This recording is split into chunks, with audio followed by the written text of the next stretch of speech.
ఇది ఒక అందమైన కథ. తండ్రి కూతుళ్ళ మధ్య ఉండే ప్రేమానుబంధాల గురించి గొప్పగా చెప్పే కథ. వేసవి సెలవులు వచ్చేశాయి. మీరా ఎంతో ఆసక్తిగా ఎదురు చూస్తున్న సమయం.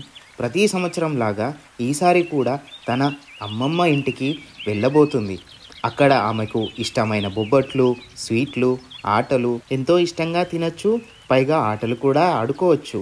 అడ్డుకునేవారే ఉండరు. సో మీరా స్కూల్ నుంచి రాగానే తన స్కూల్ బ్యాగ్ని పక్కన పెట్టేసింది. త్వరగా అన్నం తినేసి ఫ్రెష్ అయిపోయి తన అమ్మతో కలిసి అన్నీ సర్దుకుంది. అలా సర్దుకొని తన తండ్రి కోసం అలానే ఎదురు చూస్తూ ఉంది. అమ్మ మీనాక్షి కూడా ఈసారి అమ్మమ్మ ఇంటికి తనతో వస్తుంది. అయితే తమ్ముడు రావిన్ మాత్రం ఇంట్లోనే ఉంటాడు. ఎందుకంటే సాకర్ స్పెషల్ కోర్స్లో జాయిన్ అయ్యాడు కాబట్టి. కానీ మరోవైపు రాఘవ్ మనసు మాత్రం భారంగా మారుతుంది. మీరా తన అమ్మమ్మ ఇంటికి వెళ్ళకముందే రాఘవ్ ఆల్రెడీ తన కూతుర్ని మిస్ అవుతున్నాడు. ఆఫీస్ నుండి ఇంటికి కారులో వస్తూ ఆమెతో గడిపిన జ్ఞాపకాల్లో మునిగిపోయాడు.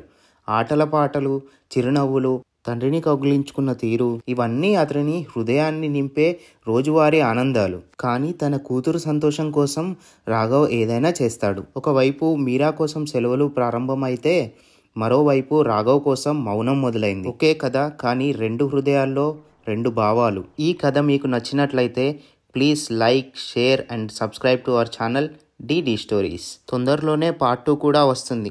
వేచి ఉండండి.